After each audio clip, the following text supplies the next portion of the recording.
Question number 2 में देखिए क्या है। सो क्वेश्चन नंबर 2 हमारा दिया हुआ है,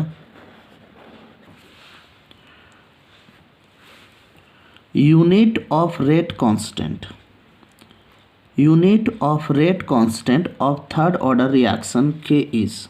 आपको बताना है कि जो थर्ड ऑर्डर रिएक्शन होगा उसका जो रेट कांस्टेंट है उसका क्या यूनिट होगा।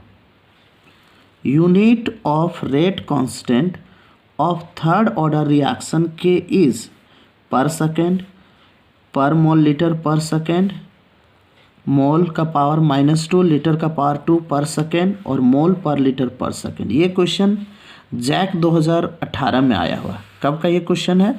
जैक 2018 का क्वेश्चन है। ठीक है, अब अगर ऐसे क्वेश्चन आता है, अब देखिए यहाँ पे ऐसा कोई ज़रूरी नहीं है कि आपका इस बार थर्ड ऑर्डर रिएक्शन आ गया 2018 में, तो हो सकता है इस बार फर्स्ट ऑर्डर आ जाए या जीरो ऑर्डर आ जाए या सेकेंड ऑर्डर आ जाए, किसी का भी यूनिट पूछ सकता है। ठीक है, इसीलिए अगर ऐसा क्वेश्चन आता है तो आपको याद करना। अब क्या करना है कि आपको क्या जीरो ऑर्डर का, थर्ड ऑर्डर का, सेकेंड ऑर्डर का, फर्स्ट ऑर्डर का, क्या सबका यूनिट याद रखते रहेंगे? नहीं याद रखना है। ठीक है, उसके लिए आपको सिर्फ क्या करना है, उसके लिए एक फॉर्मूला है जिसको याद रखना है। ठीक है, उससे क्या कर सकते हैं आप, किसी का भी यूनिट निकाल सकते हैं। तो वो फार्मूला क्या है? वो है Kn। क्या होता है? Kn इक्वल टू मोल का पावर 1 माइनस n। क्या होता है? Kn इक्वल टू मोल का पावर 1 माइनस n लीटर का पावर n-1 पर सेकेंड। क्या होता है? Kn इक्वल टू मोल का पावर 1 माइनस n लीटर का पावर n-1 पर सेकेंड होता है। ठीक है, आप सिर्फ ये फार्मूला याद रख लीजिए। उससे क्या फ़ायदा होगा? आप इस फार्मूला की सहायता से आप किसी का भी ऑर्डर निकाल सकते हैं, किसी का भी ऑर्डर निकाल सकते हैं, चाहे वो फर्स्ट ऑर्डर हो, चाहे सेकेंड ऑर्डर हो, चाहे थर्ड ऑर्डर हो, चाहे जीरो ऑर्डर हो, किसी का भी आसानी से निकाल सकते हैं। ठीक है, जैसे अभी हमारा जो क्वेश्चन दिया हुआ उसमें क्या है, unit of rate constant of third order reaction. Third order reaction के लिए ध्यान से देखिए यहाँ क्या लिखा हुआ, थर्ड ऑर्डर। तो आपको क्या करना है, यहाँ पे जो n है, n जो दिया हुआ है उसके जगह पे आपको 3 ले लेना है। क्या ले लेना है? 3 ले लेना है। ठीक है, n के जगह पे 3 और यहाँ से पुट करते जाना। तो क्या हो जाएगा, मोल का पावर 1 माइनस 3 लीटर का पावर 3-1 पर सेकेंड। ठीक, अब अगर इसको हम लोग सॉल्व करेंगे तो क्या आएगा, ध्यान से देखिए क्या आएगा। ये हमारा आ जाएगा मोल का पावर 1 में 3 माइनस कर देंगे तो -2 हो जाएगा, और लीटर का पावर 3 में 1 माइनस कर देंगे तो 2 हो जाएगा, और हमारा पर सेकेंड। ठीक है, तो ऑप्शन कौन सा जाएगा? ऑप्शन नंबर आपका सी होगा। देखिए ऑप्शन नंबर सी में क्या है, मोल का पावर -2 लीटर का पावर 2 पर सेकेंड है। ठीक है, तो देखिए ये ऑप्शन नंबर सी है, तो इसको आसानी से हम लोग टिक लगा सकते हैं। ठीक है, तो ये फॉर्मूला आप जरूर याद रख लेंगे। क्या होता है, Kn इक्वल टू मोल का पावर 1 माइनस n लीटर का पावर n-1 पर सेकेंड। अब जिसका भी पूछेगा, यहाँ पे n क्या, ऑर्डर ऑफ रिएक्शन है, जिस ऑर्डर का भी पूछेगा, अगर आप n इक्वल टू 0 लेंगे तो जीरो ऑर्डर रिएक्शन होगा, n इक्वल टू अगर 1 लेंगे तो फर्स्ट ऑर्डर रिएक्शन होगा, n इक्वल टू अगर 2 लेंगे तो सेकेंड ऑर्डर होगा, n इक्वल टू थर्ड लेंगे तो 3 ऑर्डर हो जाएगा। ठीक है, इसी तरह से और भी हम लोग निकालते हैं। ये तो क्वेश्चन नंबर 2 का तो ये आंसर हो गया। अब हम लोग कुछ क्वेश्चन और भी देख रहे हैं। सपोज अगर आपको मान लो जीरो ऑर्डर का रिएक्शन निकालना है, तो यहाँ पे K0 लेंगे तो क्या होगा, देखिए मोल का पावर 1 माइनस, यहाँ पे देखिए Kn n के जगह पे 0 ले लिए, मोल का पावर 1 माइनस n के जगह पे 0 होगा, फिर लीटर n के जगह पे 0-1 फिर हो जाएगा पर सेकेंड। ठीक है, तो ये क्या हो गया, मोल हो जाएगा, मोल 1 में 0 तो 1 हो गया, 1 लिखने का जरूरत नहीं, लीटर 0 में -1 करेंगे तो -1 हो जाएगा, और इधर से पर सेकेंड, मतलब जीरो ऑर्डर का यूनिट क्या होगा, मोल पर लीटर पर सेकेंड होगा। क्या होगा, मोल पर लीटर पर सेकेंड होगा। ठीक, इसी तरह से अब हमको फर्स्ट ऑर्डर क्या निकालना है, तो यहाँ पे 1 ले लेंगे। ठीक है, n के जगह पे 1, तो क्या फार्मूला था, मोल का पावर 1 माइनस n, तो हो जाएगा मोल का पावर 1 माइनस 1, फिर लीटर का पावर, देखिए n-1 है n-1 देखिए फॉर्मूला में क्या है n-1, तो 1 - 1 फिर पर सेकेंड। तो इसको अगर हम लोग सॉल्व करेंगे तो ये होगा मोल, अब यहाँ हो जाएगा 1 में 1 माइनस करेंगे तो 0, लीटर 1 में 1 माइनस करेंगे तो 0, फिर पर सेकेंड, तो मोल का पावर 0 तो 1 हो गया, लीटर का पावर 0 तो 1 हो गया, और इधर हम लोग के पास क्या बच गया पर सेकेंड। तो इसका जो आंसर होगा वो पर सेकेंड होगा। क्या होगा? पर सेकेंड। मतलब फर्स्ट ऑर्डर का यूनिट क्या हो गया? पर सेकेंड हो गया। ठीक है। अब इसी तरह से अगर सेकेंड ऑर्डर का निकालना है, सेकेंड ऑर्डर का, तो यहाँ पे क्या करेंगे? K2 करेंगे। के n होता है तो n के जगह पे 2, तो यहाँ हो जाएगा मोल का पावर 1 माइनस n होता है तो n के जगह पे 2, फिर लीटर के जगह पे क्या लिखेंगे? 2 - 1 फिर पर सेकेंड। तो ये हो जाएगा, क्या हो जाएगा? 1 में 2 माइनस कर देंगे तो हो जाएगा पर मोल, और लीटर 2 में 1 माइनस करेंगे तो 1, इधर से पर सेकेंड हो जाएगा। तो ये हमारा किसके लिए निकल गया? ये हमारा जीरो ऑर्डर का यूनिट। जीरो ऑर्डर का यूनिट क्या होता है? जीरो ऑर्डर है उसका यूनिट क्या होगा? मोल पर लीटर पर सेकेंड हो गया। फर्स्ट ऑर्डर का क्या होगा? पर सेकेंड होगा। सेकेंड ऑर्डर का क्या होगा? पर मोल लीटर पर सेकेंड होगा। ठीक है। इस तरह से आप यूनिट निकाल सकते हैं। तो ये बहुत ही इंपॉर्टेंट क्वेश्चन बनता है। ठीक है। चलिए तो वीडियो को पॉज कीजिए और लिख लीजिए। अब देखिए पहला क्वेश्चन जो यहाँ पे है, ये भी इसमें ये जो अभी हमने जो बताया वो क्वेश्चन आपका केमिकल काइनेटिक्स का था, और ये जो क्वेश्चन नंबर 1 जो दिया हुआ है ये आपका सॉलिड स्टेट से रिलेटेड क्वेश्चन था। दिया हुआ है the total number of particles in a body centred cubic unit cell. बहुत अच्छा क्वेश्चन। क्या है? The total number of particles, आपसे पूछ रहा है कि the total number of particles in a body centre cubic, मतलब बीसीसी यूनिट सेल में टोटल नंबर ऑफ पार्टिकल्स कितना होगा ये पूछ रहा है। The total number of particles in a body centre cubic unit cell, मतलब body centre cubic unit cell जो है उसमें टोटल नंबर ऑफ पार्टिकल्स कितना होता है ये आपको बताना है। ठीक है। तो जैसा कि आप लोग जानते हैं बॉडी सेंटर यूनिट सेल में क्या होता है? Body centred cubic unit cell में मैंने बताया था, body centred cubic unit cell में क्या होता है कि जो हमारा कंस्टिट्यूएंट पार्टिकल है, एक हम क्यूब बना रहे हैं, बॉडी सेंटर्ड यूनिट सेल में क्या होता है? कंस्टिट्यूएंट पार्टिकल्स कहाँ पे रहता है?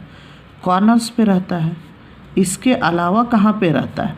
कॉर्नर्स पे तो रहता ही है, इसके अलावा बॉडी के सेंटर पे भी रहता है। ठीक है। कहाँ पे रहता है? कॉर्नर पे तो कंस्टिट्यूएंट पार्टिकल्स रहता है, उसके अलावा बॉडी के सेंटर पे रहता है। ठीक है। और अब आप यहाँ पे देख रहे हैं यहाँ पे कितना कॉर्नर है? बताइए कितना इसका कॉर्नर है? 1 2 3 4 5 6 7 8 कॉर्नर है, तो 8 हो गया।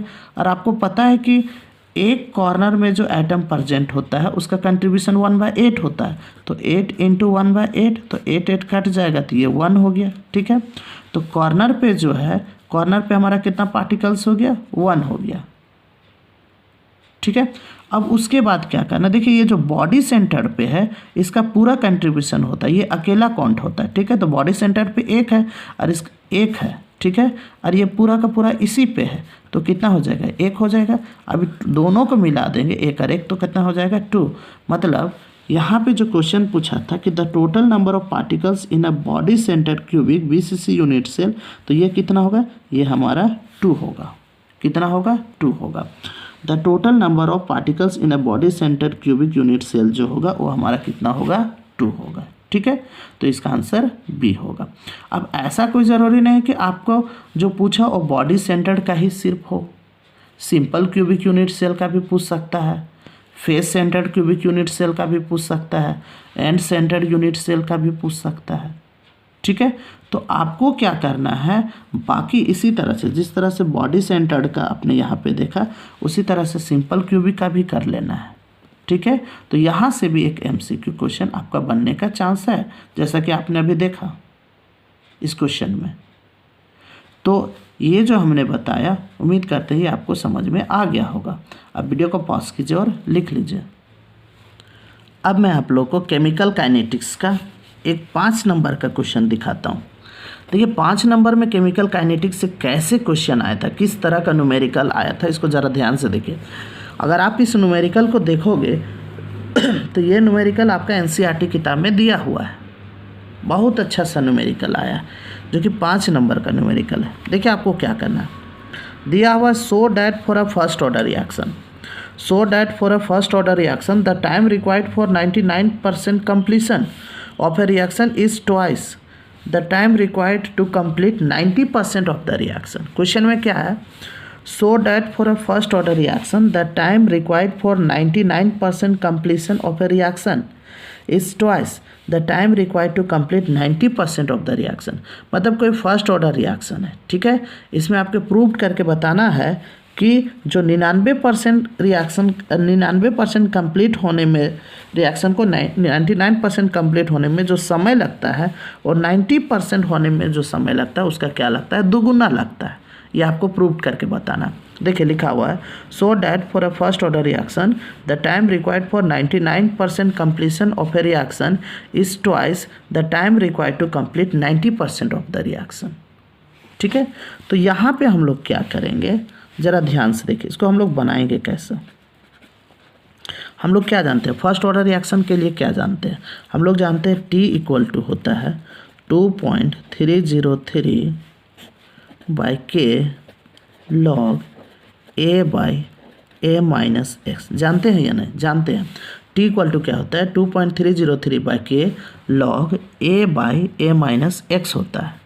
ठीक है, तो यहाँ पे जो बात हो रहा है, एक तो 99% के लिए और एक हो रहा है 90% के लिए। मतलब हम जो बात कर रहे हैं फॉर किसके लिए, for 99%, for 99% completion of a reaction. अगर कोई रिएक्शन 99% कंप्लीट हो रहा है तो उसके लिए बात कर रहे हैं, for 99% completion of a reaction, for 99% completion of a reaction. फिर हम लोग किसके लिए बात करेंगे, 90% के लिए बात करेंगे। 90 मतलब पहले हम लोग बात करेंगे कि 99% होने में कितना समय लगता है और फिर 90% होने में कितना समय लगता है, और फिर दोनों को हम लोग कंपेयर कर देंगे, तो उससे हम लोग को पता चल जाएगा कि 2 टाइम्स हो रहा है या नहीं हो रहा है। ठीक है, तो इससे हम लोग को प्रूव भी हो जाएगा। तो for 99% completion of a reaction, शुरू में मान लेते हैं कि इनिशियल कंसंट्रेशन जो हमारा है शुरू में ये हमारा क्या होता है, इनिशियल, ये हमारा क्या है, इनिशियल कंसंट्रेशन ऑफ रिएक्शन। तो मान लेते हैं कि शुरू में हमारा इनिशियल कंसंट्रेशन जो है वो हमारा 100% है। कितना परसेंट है, 100%। और एक्स क्या होता है, जो कंप्लीट हो जाता है, तो कंप्लीट कितना हो रहा है, 99% हो रहा है। ठीक है, तो हम लोग के पास बचा कितना, a माइनस एक्स, तो 100 माइनस 99 मतलब हम लोग के पास कितना बचा, 1% है। ठीक है, अब इस चीज़ को हम यहाँ पे डायरेक्ट लगा देंगे फॉर्मूला में। क्या है, हम निकालेंगे T 99%, मतलब 99% होने में कितना समय लग रहा है इसके लिए, तो ये हो गया 2.303 बाई के लॉग। अब यहाँ पे देखिए ए के जगह पे हम लोग कितना लिखेंगे, 100 लिखेंगे, बाई यहाँ पे कितना है a माइनस एक्स, तो a माइनस एक्स हमारा कितना है, 1 है। ठीक है, अब ये हमारा हो जाएगा, क्या हो जाएगा, 2.303 बाई के लॉग। अब इस 100 को हम लोग लिख सकते हैं 10 का पावर 2 लिख सकते हैं। क्या लिख सकते हैं, 10 का पावर 2। यहाँ पे क्या हो गया, T 99% जो हमारा हो गया, T 99% वो क्या होगा, 2.303 बाई के लॉग 100 बाई क्या हो जाएगा, 1 हो जाएगा। 100 बाई क्या हो जाएगा, 1 हो गया। ठीक है, तो यहाँ पे T 99% 2.303 बाई के लॉग। अब 100 को हम लोग 10 का स्क्वायर लिखेंगे, और हम लोग जानते हैं, क्या जानते हैं, एक फॉर्मूला होता है लॉग m का पावर अगर n है तो ये होता है n log m। क्या होता है, log m का पावर अगर n है तो इसको हम लोग लिखते हैं n log m। क्या लिखेंगे, ये जो पावर है ये आगे आ जाता है, तो उसी तरह से यहाँ पे क्या हो जाएगा, T 99% इक्वल टू हो जाएगा 2.303 बाई के, और ये आगे चला जाएगा तो ये हो जाएगा 2 log 10। क्या हो जाएगा, 2 log 10। ये हमारा इक्वेशन क्या हो जाएगा, फर्स्ट हो जाएगा। ठीक है, ये हमारा इक्वेशन फर्स्ट हो गया। ये हम किसके लिए बात किए, ये जो हम बात किए वो हमारा 90% के लिए। किसके लिए बात किए, ये जब 90% नहीं, ये हमारा है जब 99% रिएक्शन हुआ उसके लिए।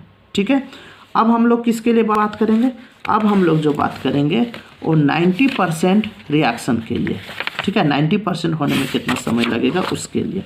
ठीक है, तो अब देखिए for 90% completion of a reaction. For 90% completion of a reaction. For 90% completion of a reaction. अगर कोई रिएक्शन 90% कंप्लीट हो रहा है तो उसमें कितना समय, तो क्या होगा T 90% इक्वल टू क्या होगा 2.303। क्या होता है T इक्वल टू फार्मूला आता है T इक्वल टू 2.303 बाई के log A by A minus x. तो A हमारा इनिशियल कंसंट्रेशन होता है, तो इनिशियल कंसंट्रेशन कितना हो जाएगा 100। अब हमारा A माइनस एक्स मतलब ना A यहाँ पे शुरू में हमारे पास यहाँ पे एक चीज़ और यहाँ पे लिख देते हैं। A हमारा कितना हो जाएगा, A जो हमारा हो जाएगा वो 100% हो जाएगा। ठीक है, A हमारा कितना होगा 100% और X कितना हो जाएगा 90%। जो रिएक्शन कंप्लीट होता है वो हमारा X होता है। ठीक है, तो ये हो गया 2.303 बाई के लॉग। फॉर्मूला है A by A minus x. तो A हमारा 100 हो गया और A माइनस एक्स, तो 100% में 90% माइनस कर देंगे तो कितना आ जाएगा 10%। ठीक है, तो ये 0 0 कैंसिल हो जाएगा। तो हम लोग के पास क्या हो गया T 90% इक्वल टू आया 2.303 बाई के लॉग 10 आ गया। ठीक है, कितना आ गया लॉग 10 आ गया।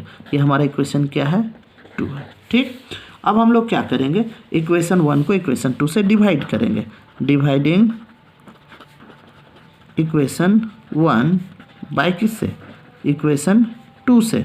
तो इक्वेशन 1 में क्या था T 99% था और इक्वेशन 2 में हमारा क्या है T 90% है। ठीक है, देखिए यहाँ पे आप देखिए यहाँ पे क्या है, इसका जो हमने फर्स्ट इक्वेशन जो लाया था, फर्स्ट इक्वेशन में क्या था देखिए T 99% इक्वल टू 2.303 बाई के 2 log 10 है। ठीक है, ये हमारा फर्स्ट है, तो हम लोग इसको लिख लेंगे। क्या होगा T 99% में क्या था इधर देखिए 2.303 बाई के लिखेंगे 2.303 बाई के 2 log 10 था। और जो सेकेंड इक्वेशन था उसका राइट साइड में क्या है 2.303 बाई के log 10। ठीक है, अब यहाँ से देखिए ये 2.303 और ये 2.303 बाई के कट जाएगा और यहाँ से log 10 और यहाँ से log 10 कट गया। ठीक है, तो हम लोग के पास कितना बचा, हम लोग के पास बचा T 99% by T 90% equal to कितना आ गया, इक्वल टू हमारा ये 2 आ गया। ठीक है, अब अगर हम इसको क्रॉस मल्टीप्लिकेशन कर देंगे तो T 99% जो होगा वो हमारा दुगुना होगा। यहाँ से देखिए 2 से मल्टीप्लाई होगा तो 2T 90%। ठीक है, तो देखिए कितना अच्छा क्वेश्चन आया था। तो हमारा जो समय लगा ये देखिए 99% होने में जो समय लगा, 99% होने में जो समय लगा वो 90% होने में जो समय लगा था उसका क्या हो गया दुगुना हो गया। यही हम लोग को प्रूव करना था। इतना ही सा क्वेश्चन को बनाने के लिए हमें कितना नंबर मिलता, हमें 5 मार्क्स मिलता। ठीक है, तो उम्मीद करते हैं ये वीडियो आपको अच्छा लगा होगा और ये जो मैंने न्यूमेरिकल अभी आपको समझाया ये बहुत अच्छी तरह से आपको समझ में आ गया होगा। अगर आपको अच्छा लगता है वीडियो तो इस चैनल को सब्सक्राइब कर ले और हो सके तो इस वीडियो को अपने दोस्तों के बीच में भी शेयर करें। बहुत जल्दी हम लोग नेक्स्ट वीडियो में मिलेंगे, तब तक के लिए जय हिंद, जय भारत, जय झारखंड।